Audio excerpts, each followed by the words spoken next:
पुरुषाय नमः।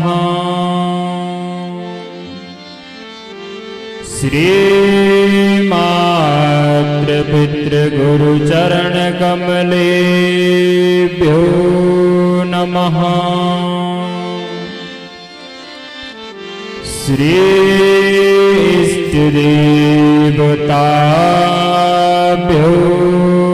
नमः। श्रीमातृपितृगुरुचरणकमलेभ्यो नमः। नमः परमहंसा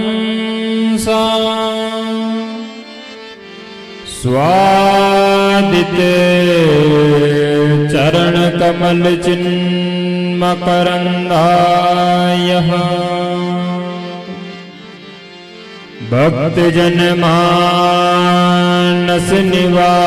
भक्तजनमानसनिवासाय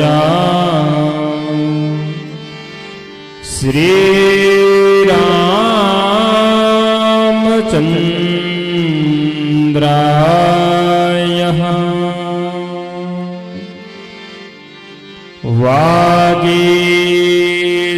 वागीसायस्य वदने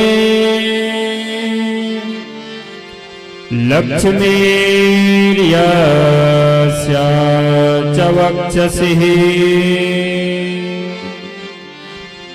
यस्यास्ते हृदये संवित् तं नरसिंहमहं भजे। विश्वसर्ग विसर्गादि नवलक्षण लक्षितम् श्रीकृष्णाख्यं परमधाम जगतिदामि नमामि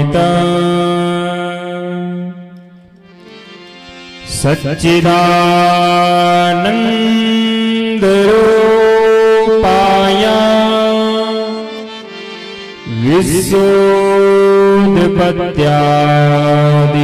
विश्वोत्पत्त्यादिहेतवे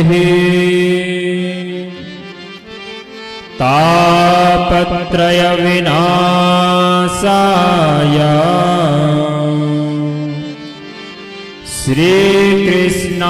श्रीकृष्णाय वयं नमः।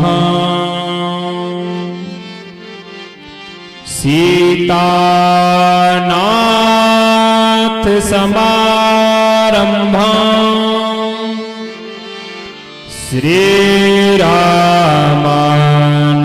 श्रीरामानन्दार्य मध्यमाम् अस्मदाचार्यपर्यन्ताम्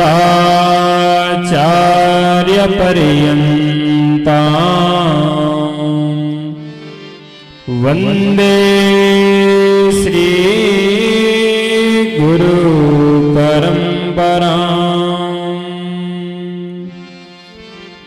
कृष्ण त्वदीयपदपङ्कजपञ्जरान्ते अद्यैव मे विशतु मान्निसराजहंसः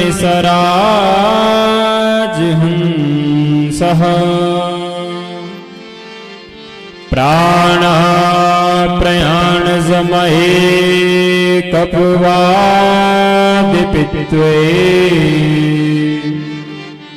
कण्ठावरोधनविदो स्मरणं कुतस्ते। वन्दे मातरमम्बिकां भगवती वाणी रमा सेवितां कल्याणी कमनीय कल्पलतिका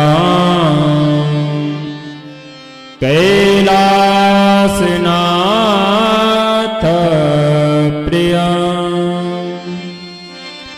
वेदांत प्रतिपाद्यमान विद्वान्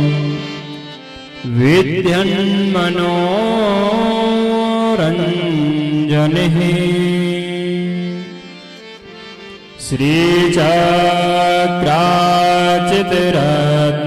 श्रीचक्राचितरत्नपीठनिलया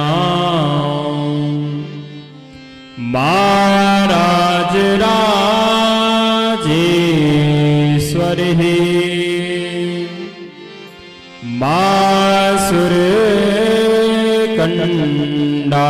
मासुरकण्डासुरिः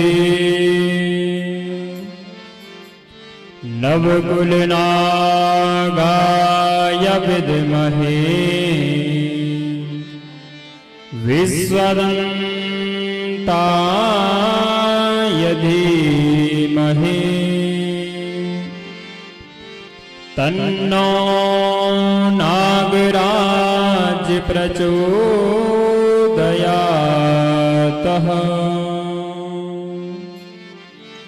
उत्तराखंड धाम को बारंबार प्रणाम। जहाँ गंगा यमुना बसे बदरे केदार धाम आइए हनुमंत विराजिए कथा करो मति अनुसार प्रेम सहित आसन धरो पधारी पवन कुमार विराजिए अंजना केला। बोले हनुमान जी महाराज की जय, शंकर भगवान की जय, शिव महापुराण की जय, चौरंगीनाथ भगवान की जय, नागराज नरसिंह भगवान की जय, भैरव भगवान की जय, राजराजेश्वरी मैया की जय, शंकर भगवान की जय, सर्वेश्वरी गौ माता की जय। ओम नमः पार्वती पतये हर हर महादेव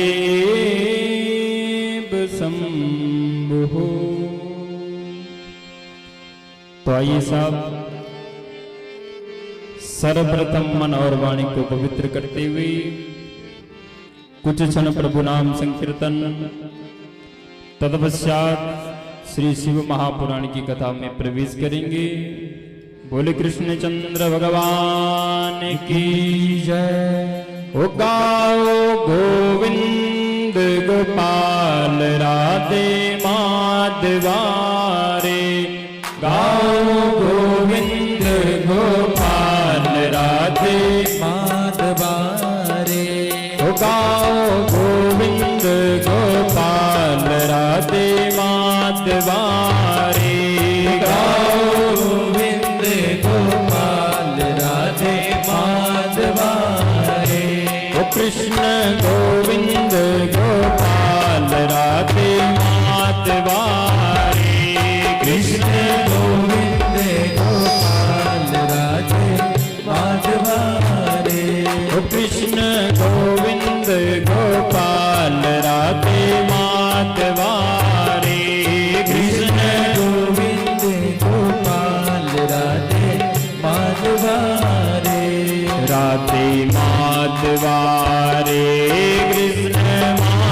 माधवारे राधे माधवारे कृष्ण माधवारे राधे माधवारे कृष्ण माधवारे राधे माधवारे कृष्ण माधवारे गाओ गोविंद गोपाल राधे माधवारे गाओ गोविंद गोपाल राधे माधवारे गाओ गोविंद गोपाल राधे माधवारे गाओ गोविंद गोपाल राधे माधवारे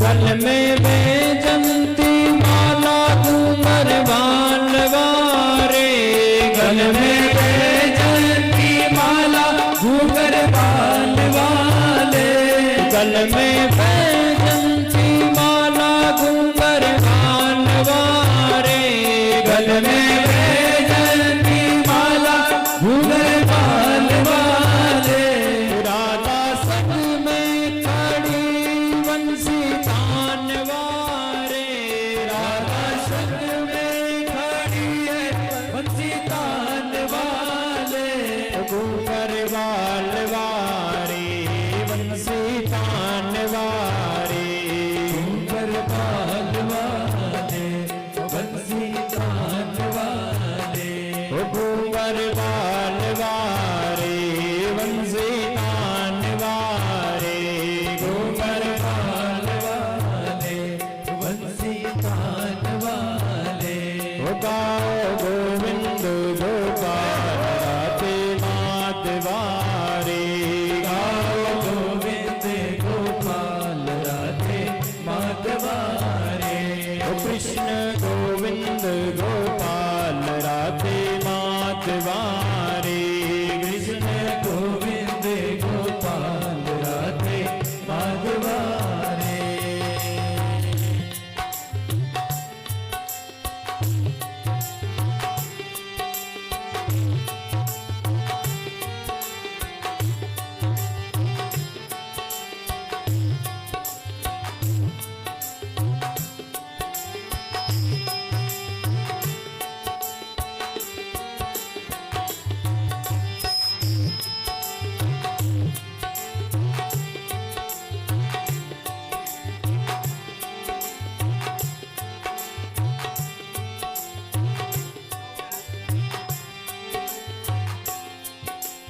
धर्म युद्ध में खड़ा गीता ज्ञान वारे धर्म युद्ध में खड़ा गीता ज्ञान वाले धर्म युद्ध में खड़ा गीता ज्ञान वारे धर्म युद्ध में खड़ा गीता ज्ञान वाले राधा संग में खड़ी बंसी तानवारे राधा संग में खड़ी बंसी तान वाले राधा संग में खड़ी बंसी तानवारे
कृष्णचंद्र भगवान की जय रामचंद्र भगवान की जय चौरंगीनाथ भगवान की जय क्षेत्रपाल भगवान की जय मुनीश्वर नागराज भगवान की जय राजराजेश्वरी मैया की जय नरसिंह भगवान की जय शंकर भगवान की जय ओम नमः पार्वती पतये हरे हरे महादेव शंभो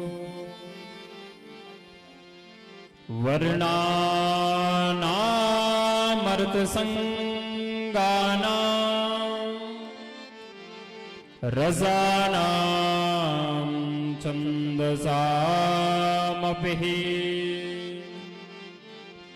मंगलानां च कर्तारो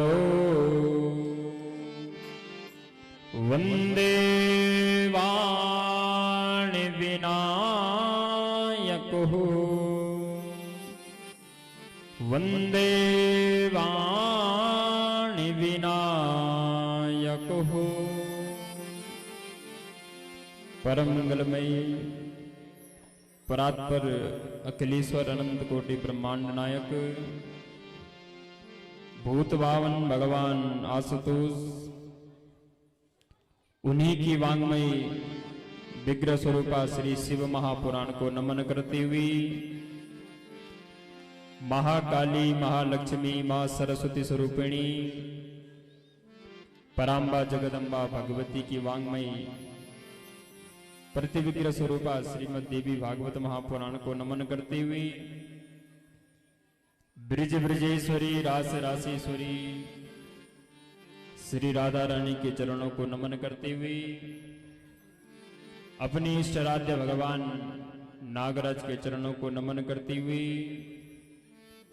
भगवान चौरंगीनाथ के चरणों को नमन करते हुए मुनीश्वर नागराज भगवान के चरणों को नमन करते हुए इस क्षेत्र के सभी देवी देवताओं को नमन करते हुए इस यज्ञ मंडप में आवाहित प्रतिष्ठित देवी देवताओं को नमन करते हुए इस यज्ञ मंडप के जो मंडपाचार्य हैं ऐसे हमारे आचार्य प्रकाश पेटवाल जी, उनके लिए जोरदार तालियां। जो उनके साथ में जो ब्रह्मा का कार्य निभा रहे हैं ऐसे हमारे हीरामणि वसलियाल जी, उनके लिए जोरदार तालियां। भगवान मुनीश्वर नागराज के जो मुख्य पुजारी श्री विवेकानंद वसलियाल जी, उनके लिए जोरदार तालियां। आचार्य विपिन वसलियाल जी के लिए जोरदार तालियां। आचार्य सूर्य प्रकाश पैनोली जी के लिए जोरदार तालियां। आचार्य सूरज भट्ट जी के लिए जोरदार तालियां। आचार्य सुखदेव जोशी जी के लिए जोरदार तालियां। आचार्य सुनील डबराल जी के लिए जोरदार तालियां। आचार्य गंगाराम सेमवाल जी के लिए जोरदार तालियां।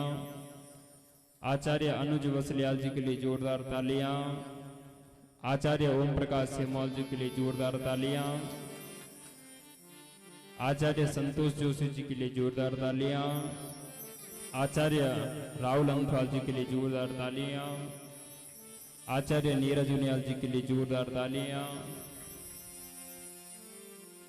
साउंड के माध्यम से जो हमारी आवाज आप तक पहुंचा रहे हैं, आपकी इस क्षेत्र तक पहुंचा रहे हैं, ऐसे हमारे सचिन जी, उनके लिए जोरदार तालियां। भोजन बनाने वाले जो मातृशक्ति हैं, पुरुष वर्ग है, उनके लिए जोरदार तालियां। जो इस यज्ञ को व्यवस्था से इस यज्ञ को प्रथम दिवस से और धीरे धीरे ये यज्ञ पूर्णता की ओर जा रहे हैं, ऐसे हमारे व्यवस्थापकों के लिए जोरदार तालियां। भगवान श्री चौरंगीनाथ मंदिर के जो मुख्य पुजारी पंडित नत्थी प्रसाद वसलियाल जी, उनके लिए जोरदार तालियां। चौरंगीनाथ मंदिर समिति जो इस यज्ञ के यजमान परिवार हैं, जिनके सानिध्य में ये यज्ञ हो रहा है, ऐसे हमारे अध्यक्ष प्रभुदत्त वसलियाल जी, उनके लिए जोरदार तालियां। कोषाध्यक्ष नत्ती सिंह विष्ट जी, उनके लिए जोरदार तालियां। सचिव सुंदरलाल भट्ट जी, उनके लिए जोरदार तालियां।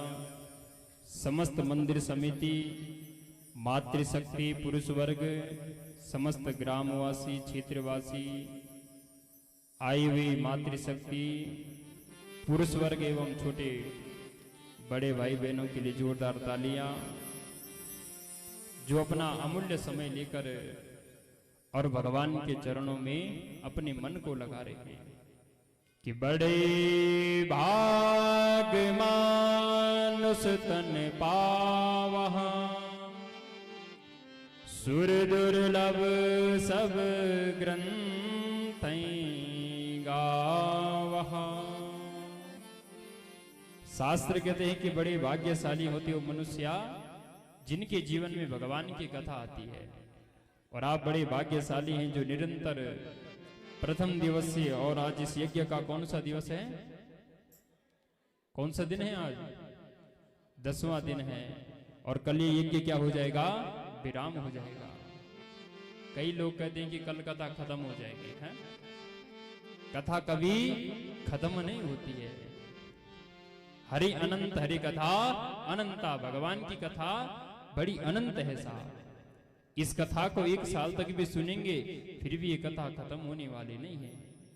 ये कथा कल यहाँ विश्राम लेगी, पुनः कहीं दूसरी जगह प्रारंभ हो जाएगी साहब।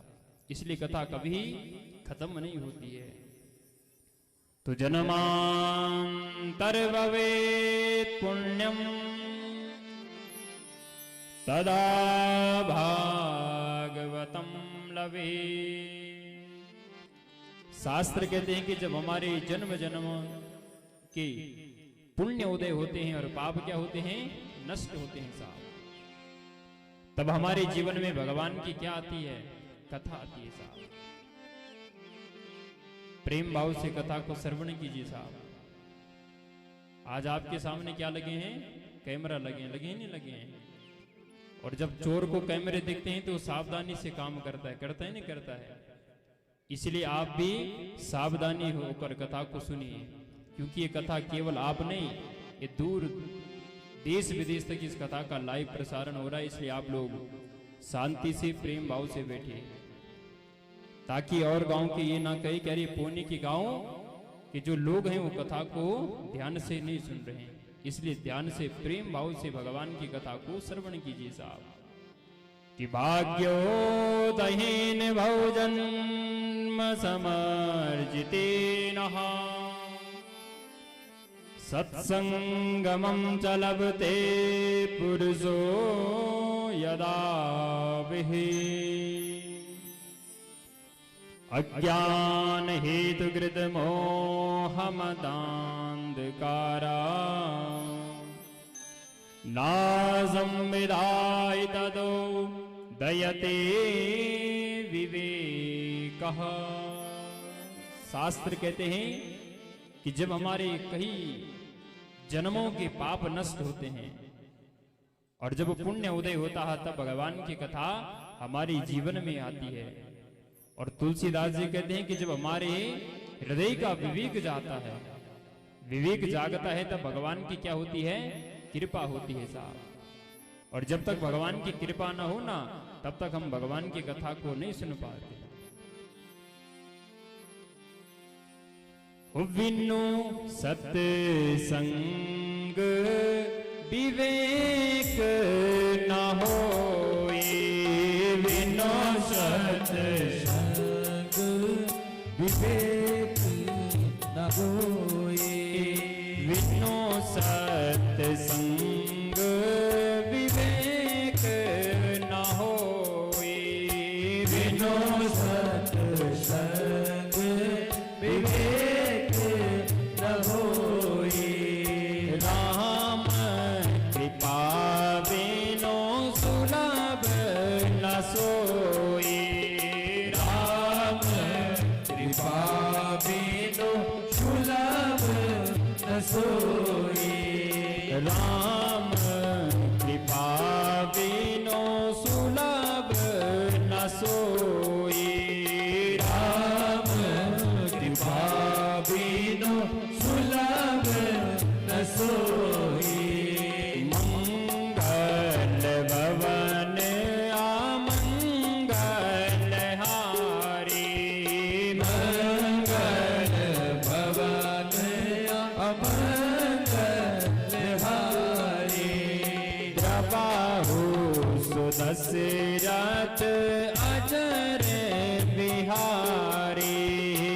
प्रभाषो दशरथ अजर बिहारी प्रभाहो सुदशरथ अजर बिहारी प्रभाषो दशरथ अजर बिहारी प्रभाहो सुदशरथ अजर बिहारी। तो तुलसीदास जी कह रहे हैं कि विनु सत्संग विवेक न होई, राम कृपा विनो सुलभ न सोही। कहा कि राम कृपा बिनु सुलभ न सोई। अगर भगवान की कृपा ना होती तो हम भगवान की कथा को नहीं सुनते साहब। अगर भगवान की कृपा ना होती तो हमारे भीतर की जो भक्ति है वो जागृत नहीं होती। क्योंकि जब आपके भीतर की जो भक्ति है ना वो जागृत हुई तब आप लोग इस कथा में दौड़े दौड़े आए ही नहीं आए। और अगर आप भगवान के प्रति भक्ति ना होती तो आप कथा सुनने नहीं आते साहब।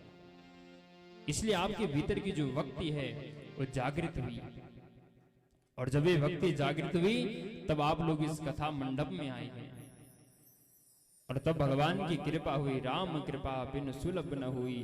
और जब भगवान की कृपा हुई साहब तब हमारे जीवन में भगवान की कथा आई कि दुर्लभो मानुषो देहि देहिनां क्षणभङ्गुरः तत्रापि दुर्लभं मन्ये वैकुण्ठं योगी दुर्लभम। कहा कि दुर्लभो मानुषो देहि, बड़े दुर्लभ से ये मनुष्य जीवन मिलता है। और इस मनुष्य जीवन में केवल भगवान की कथा को सुनिए साहब। इस मनुष्य जीवन में जितना हो सके उतना भगवान का भजन हो। इस मनुष्य जीवन में जितना हो सके उतनी भगवान की भक्ति हो साहब। और जब भगवान का भजन करेंगे, भगवान का कीर्तन करेंगे तो हमारा क्या हो जाएगा? कल्याण हो जाएगा साहब। तो सूत जी कहते हैं सौनकादि ऋषियों, कल हमने भगवान की कथा को सुना था साहब। जब हमने कथा सुनी तो जो जलंधर नाम का दैत्य था उसने भगवान विष्णु के साथ युद्ध किया महाराज। और जब युद्ध किया तो युद्ध में भगवान विष्णु ने जलंधर का क्या किया? उद्धार किया।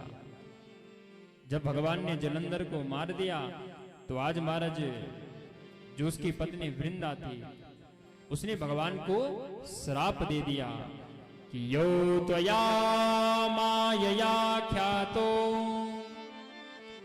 स्वकीय दर्शितो ममः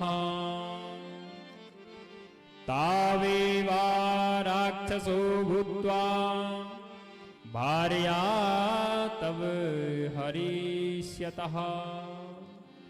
सूत जी कहते हैं सौनकादि ऋषियों, उसने श्राप दे दिया कि अरे तुमने दो पुरुषों को जो मुझे दिखाया ना वही अगले जन्म में राक्षस बनेंगे और वही दोनों पुरुष तुम्हारी स्त्री को तुमसे दूर करेंगे और तुम उस अपनी पत्नी के लिए जंगल जंगल में भटकोगे साहब। क्योंकि जब मां सीता का हरण किया किसने? रावण ने। तब भगवान कृष्ण और लक्ष्मण जी मां सीता को ढूंढने के लिए महाराज वन वन में गई। और जब वन वन में गई तो पशु से पूछा, पक्षियों से पूछा कि हे खग हे मृग मधुकर श्रेणी तुम ही देखे मृगलोचनी नैनी। तब उन्होंने हर जगह पूछा कि अरे क्या तुमने हमारी सीता को देखा है क्या? तो वही श्राप आज जो वृंदा थी उसने भगवान कृष्ण को दिया, भगवान नारायण को दिया कि जिस प्रकार से उन दो पुरुषों से तुमने मेरे पति को दूर किया उसी प्रकार से वही पुरुष तुम्हारे पत्नी का हरण करेंगे साहब। ऐसा वरदान दिया कहा कि जो शीश ना गई वही तुम्हारा भाई बनकर तुम्हारी सहायता करेगा।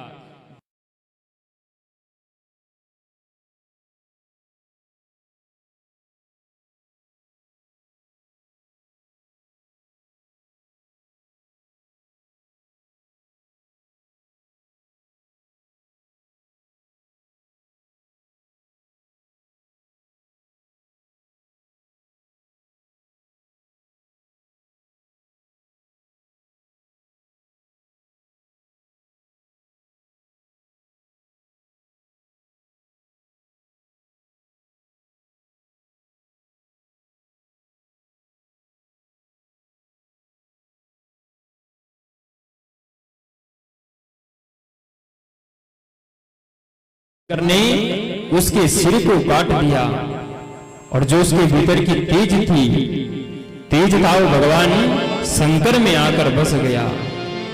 सूत जी कहते हैं सौनकादृशियों, जो वृंदा थी उसने ऐसा श्राप देकर आज अपना पति का स्मरण किया और स्मरण करके आज अग्नि में क्या हो गई, भस्म हो गई। जैसे अग्नि में भस्म हुई तो वहीं पर भगवान नारायण ने महाराज अपने शरीर को उस राग से लौट किया और आज भगवान नारायण को उस वृंदा से बड़ा प्रेम हो गया। सूत जी कहते हैं सौनकादृशियों, जिस जगह पर वो वृंदा ने अपने शरीर को छोड़ा उन जगह पर महाराज तीनों शक्तियों ने 3 बीज बोए। सबसे पहले मां सरस्वती ने जो बीज दिया था उससे धात्री यानी आंवला प्रकट हुआ। दूसरा बीज जो मां लक्ष्मी ने बोया था उससे मातली प्रकट हुई।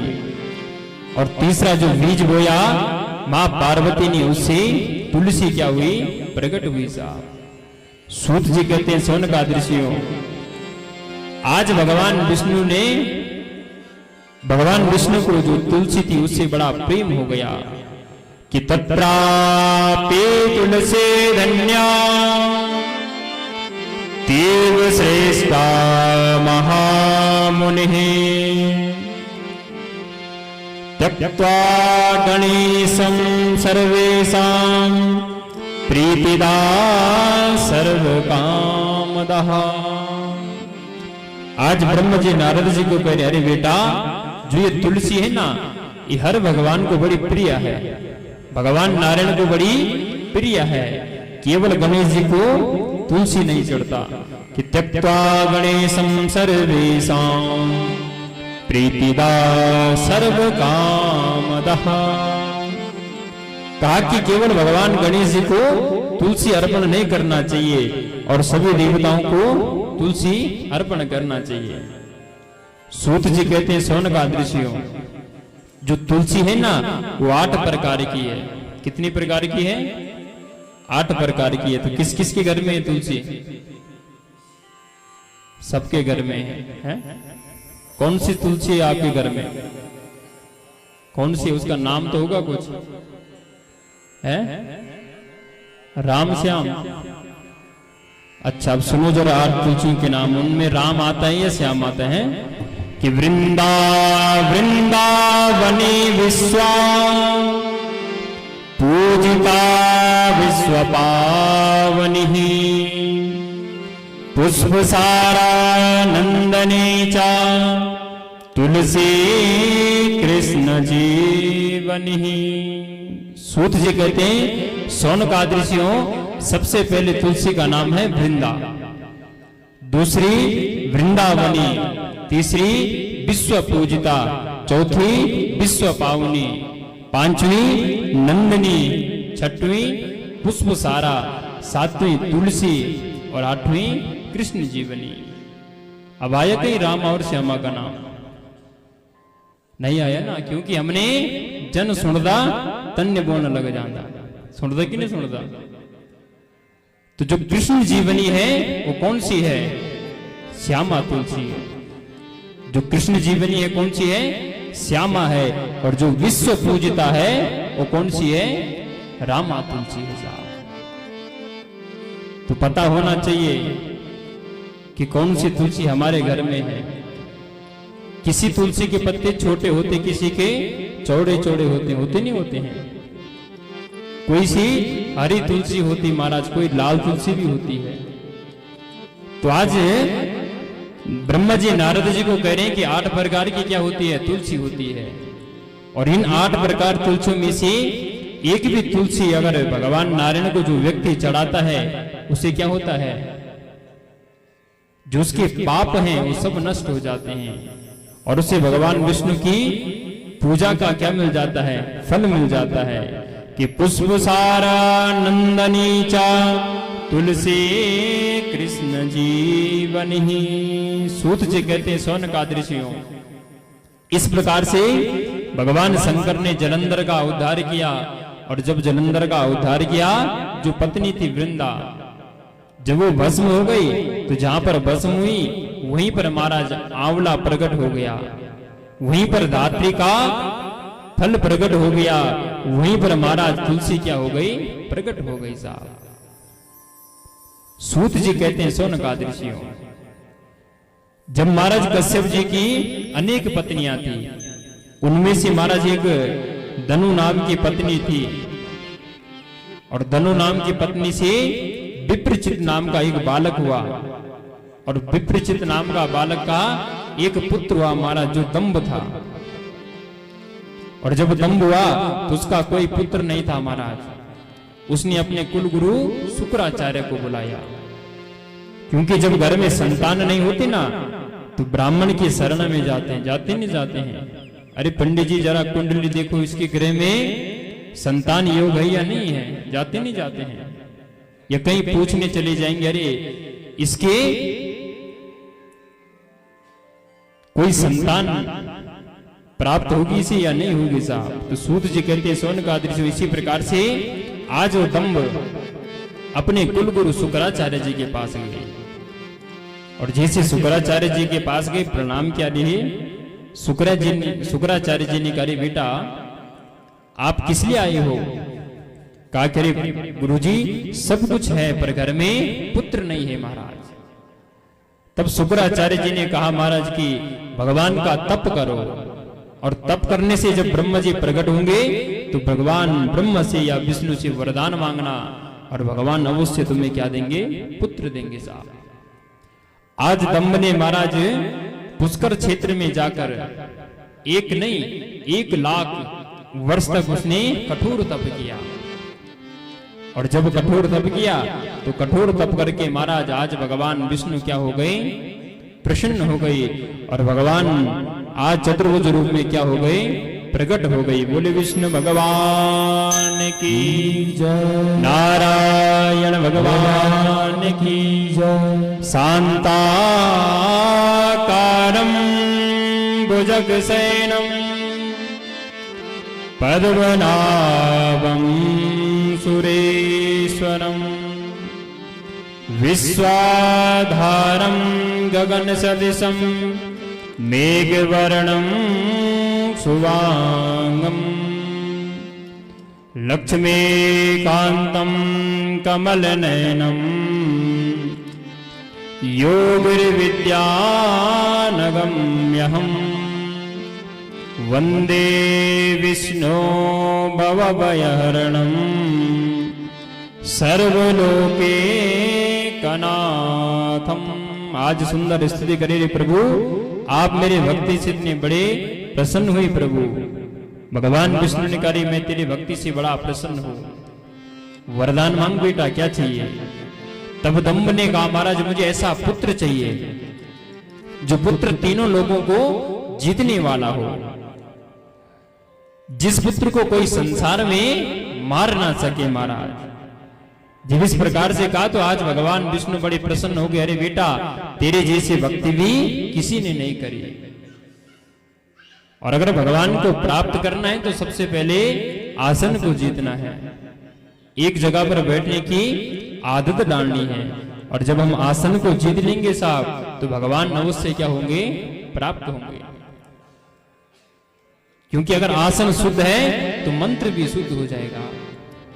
अगर आप शांति से प्रेम भाव से कथा में बैठेंगे तो ये कथा हमारे जीवन में प्रवेश कर देगी।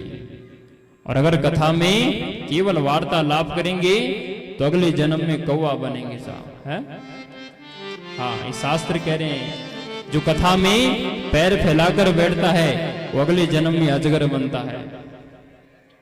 इसलिए प्रेम भाव से एक आसन पर बैठिए। हाँ, क्योंकि शास्त्र कहते हैं कि जब भगवान की कथा को सुनते हैं ना, तो जहां पर तन होता है वहीं पर मन होना चाहिए।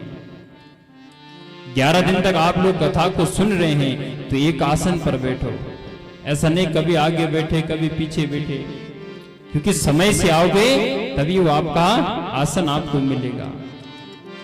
और जब तक आसन नहीं जीता तब तक भगवान की कथा को भी नहीं सुन पाओगे साहब। आसन ऐसी जगह पर लगाओ जहां पर कोई बात ना करे, क्योंकि 2 व्यक्ति कथा सुनते हैं, तीसरा व्यक्ति बात करता है तो बड़ा क्या होता है, क्या होता है, डिस्टर्ब होता ही नहीं होता है।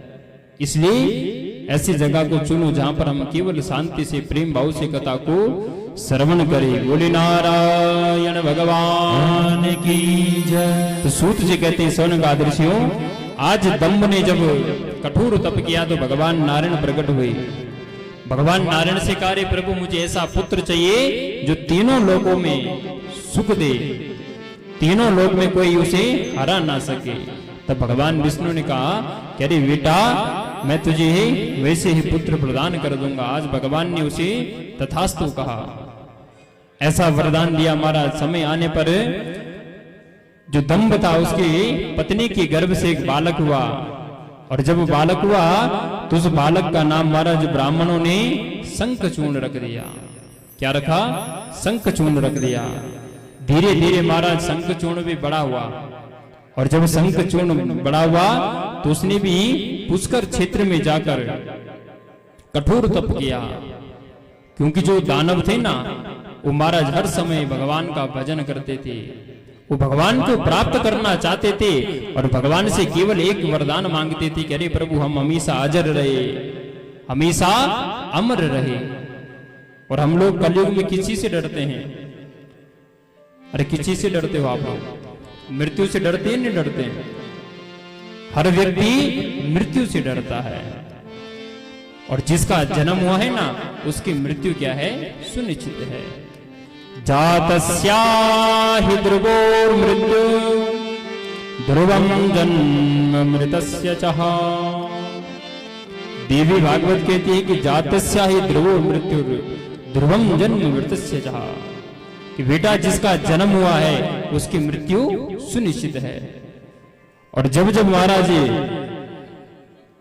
दानवों ने देवताओं को बड़ा परेशान किया, तब तक महाराज देवताओं ने मां भगवती की स्तुति करी, भगवान शंकर की स्तुति करी कि जब जब हो ही धर्म के हानि, जब जब हो ही धर्म की हानि, जब जब हो ही धर्म की हानि, जब जब होवे धर्म की हानि, वाडै असुर अधम अभिमानी, वाडै असुर अधम अभिमानी,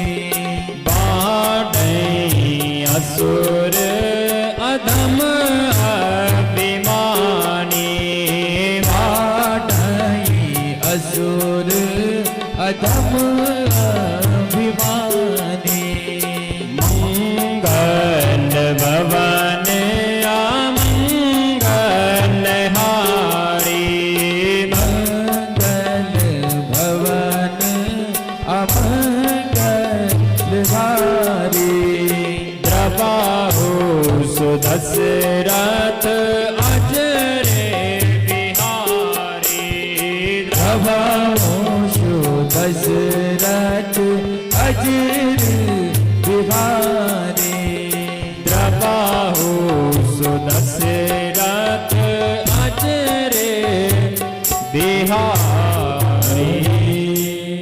तो तुलसीदास जी कह रहे हैं कि जब जब हो धर्म के हानि, बाढ़े असुर अधम अभिमानी।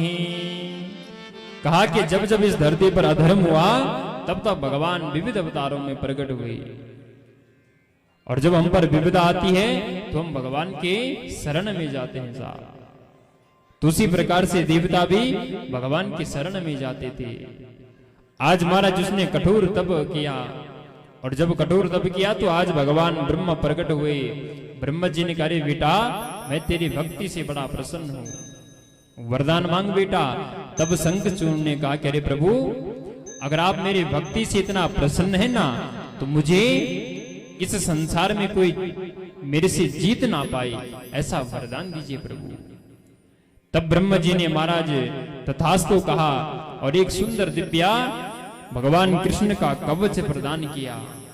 जैसे कृष्ण का कवच प्रदान किया तो आज शंखचूर्ण उस कवच को लेकर महाराज बद्रिकाश्रम चले गए, और जैसे बद्रिकाश्रम की ओर गए तो शंखचूर्ण ने आज तुलसी का सुंदर संवाद हुआ, और शंखचूर्ण और तुलसी का सुंदर क्या हो गया, विवाह हो गया।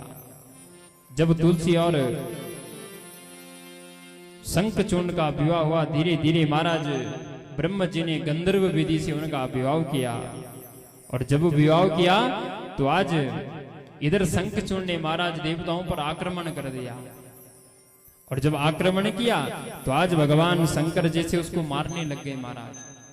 तो आज वो मारा नहीं, क्यों नहीं, क्योंकि उसके पास कवच था। भगवान शंकर ने एक सुंदर अस्त्र ग्रहण किया और कहा कि जब तक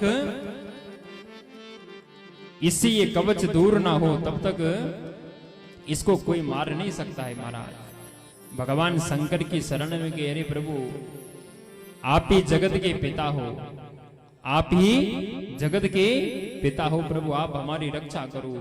सारे देवता गए भगवान शंकर की शरण में कि शंकरम शरणम याहे सा सत्या सविदास्यति। आज भगवान शंकर की शरण में गई, भगवान शंकर से कहा, प्रभु हमारी रक्षा करो, प्रभु रक्षा करो। तब भगवान शंकर ने आज भगवान विष्णु के पास जाकर महाराज भगवान विष्णु को साथ में लिया। भगवान शंकर ने शंखचूर्ण को समझाया, पर कहां शंखचूर्ण समझने वाला महाराज। उसने गंधर्वराज और पुष्पदंत को भेजा, पर शंखचूर्ण मारने वाला नहीं साहब। पुनः शंखचूर्ण और भगवान शंकर का युद्ध प्रारंभ हुआ। आज शंखचूर्ण और भगवान शंकर क्या कर दिया, वध। शंखचूर्ण था, उसकी पत्नी कौन थी, तुलसी थी, और कहा